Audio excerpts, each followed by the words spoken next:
hope you're doing well. Today is all about gold. So if you like to paint with gold, please stick around with me. I'm going to be sharing the favorite gold paints that I have here in my studio. I have a few different brands that I use, and I thought I would show you how they look over paint. So I usually use gold as finishing touches over watercolor once my watercolor painting is completely dry, as little touches here and there. So I thought I would show you because it's not actually that easy to find the perfect shade of gold, first of all, and also the perfect opacity of gold, because sometimes once you use it over watercolor, you don't get that effect, that kind of really lush, thick gold effect that you might be looking for. And so I've done kind of the groundwork for you, and I'm going to be sharing some of my favorites. So what I've done is I've taken out a piece of plain watercolor paper so that I can swatch the gold colors so you can take a look. But I've also gone ahead and painted a simple green tree to show you what the watercolor looks like over top, because simply swatching it is not enough when it comes to gold. You want to look at what it looks like when you actually use it on top of watercolor. So the first set that I have is this set called Starry Colors by Kuretake. I'll put all the information down below, of course. And this is a gold set, golden kind of silverish set. So let me take a look and show you. Okay, here we go. So these are the colors in the set. So obviously the reason why I got it is because I wanted to test a lot of the gold colors. So let's take a look. I'm going to start with this shade here, which is number 901. And so the other thing with a lot of gold paints is you really have to put quite a bit of color onto your page to really get a sense for it. And that means using quite a lot of water to really get that color onto your brush. And obviously you can put this on your palette, but I'm just going to do it like so. So this is kind of the darker shade of gold. Okay, so my paint brush is nice and loaded. And then let's take a look at the swatch here. There we go. So it's a bit more bronzy, I would say, than maybe your typical kind of classic gold color. That's what it looks like here. And then I'll show you on my tree here. I'm just gonna go ahead and do a little bauble, a little circle, a little ornament. That's what it looks like here.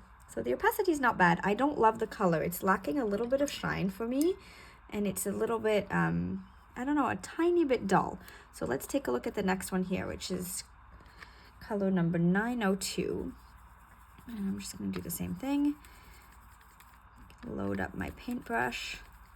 This does look, just out of the pan here, a bit more like what you would kind of think of when you think of as a classic gold paint. I will say these are not the easiest to get onto your paintbrush. It doesn't flow, the color doesn't flow maybe as well as other brands. And so I did put quite a lot of gold, but as you can see here, I'm still seeing a lot of my white kind of paper underneath. So it's not terribly opaque. And that's what it looks like. And actually, it doesn't look as bright as it does in the pan here, if you look. So I'm going to load up my brush again, and then I'll show you.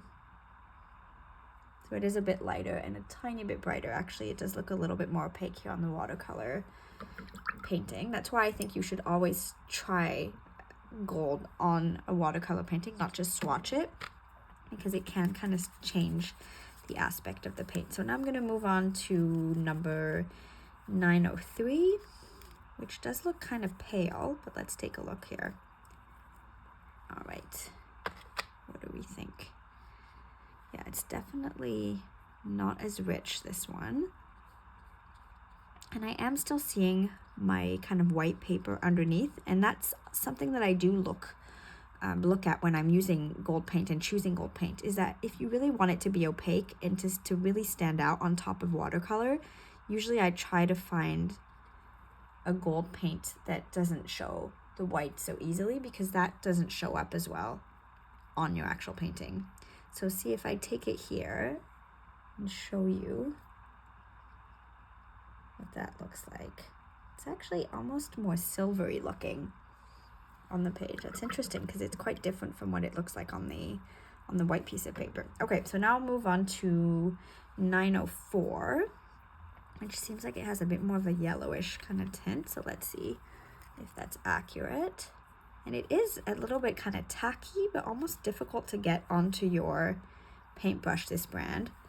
So obviously on a palette it is a little bit easier, but even still here, putting a lot of water, I'm having a little bit of trouble picking up the paint.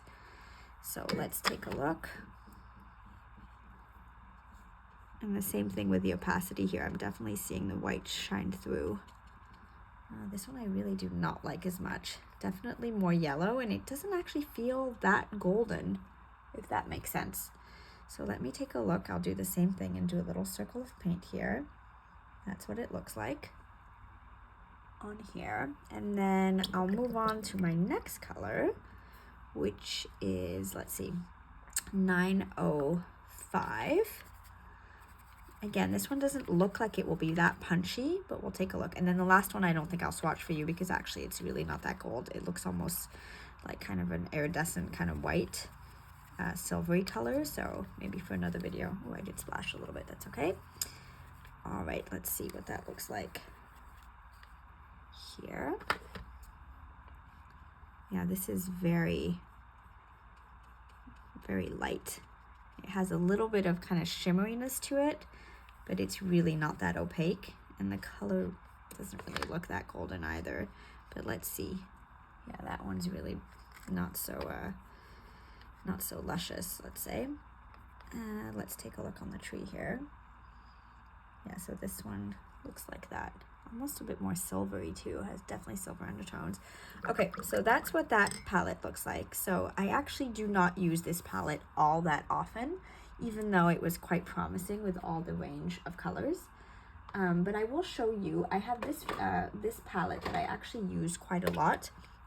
This watercolor paint set from the brand Artecho, which is a very inexpensive palette and has a bunch of different colors like you see here.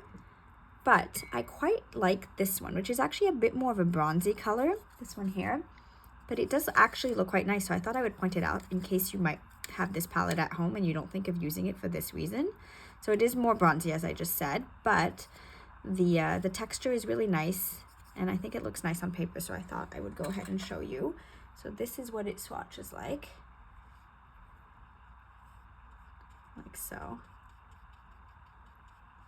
All right, and then on the page, I will show you. Let me just add a tiny bit more water.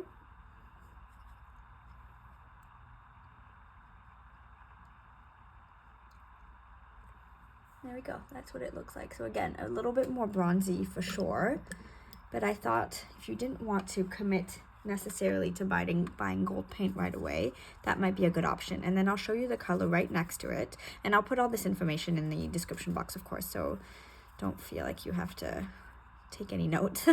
You can find everything you need down below if you're interested in trying these out for yourself. So this is what the shade right next to it looks like. This is a bit more bronzy as well, so I can show you what that looks like on the tree here. There we go. And then I thought what I would show you now is actually the ones I use all the time, my favorite ones. And these are from a brand, a Canadian brand called Beam Paints that I use a lot. And I have two shades.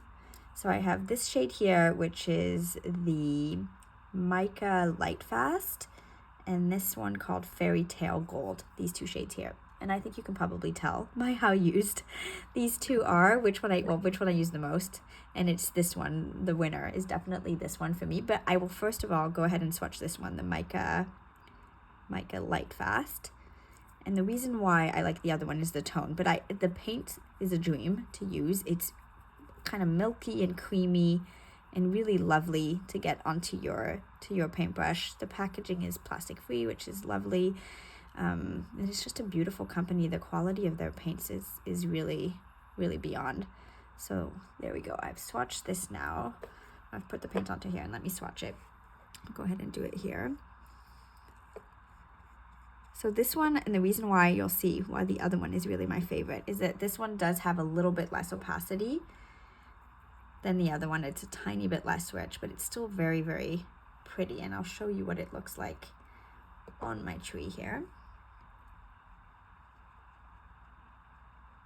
There we go. I hope you're picking up on the differences. I will put this closer to camera at the end so you can really get a good look at all of these together. And then now, I feel like I would need a little bit of a drum roll. I'm going to show you my very favorite gold, the one I use in almost all of my paintings, the Fairytale gold, and I'll show you what it looks like. So I'm loading up my brush here, and I'm showing you what that looks like here. And obviously when it dries, it also looks a little bit different. This is what it looks like here. And then if we take a look at my Christmas tree here, I'll add a little bauble here. It just has a shine that I really like, and the texture is so lovely to use. It's like smooth, buttery smooth. It looks really nice. And you see I can't really see any of the paint coming through, so you won't need to do different layers underneath. And I really like it actually. I'll put a bit more here. There we go. And then I thought I would just show you as an alternative, if you did want to use a gold pen, I have a Jelly Roll pen here, the metallic Jelly Roll Sakura pen in gold, of course. And I'll show you what that looks like, just in case you wanted to try doing some pen lines with gold. I find that the texture of this one, and again, the opacity is quite nice. So this is what it looks like. And maybe I'll go ahead and show you what it looks like if I just use my pen. Sometimes you do get a little bit of the pen marks, and that's what it looks like. It's not usually the option I go for as my top choice, but I did want to show you.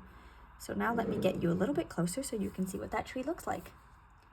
So this is what it looks like now that it's dried a little bit, and I still really love this one right here, which I think has a great opacity and just a really nice kind of subtle gold color, and it's beautiful. But I also actually really like this one, so you tell me what you think. But that was the 902 from this palette, this color right here, and I think those are my two favorite contenders. Some of them are a bit more watery, as you see here, so I think those are really the two golds that I think are the nicest.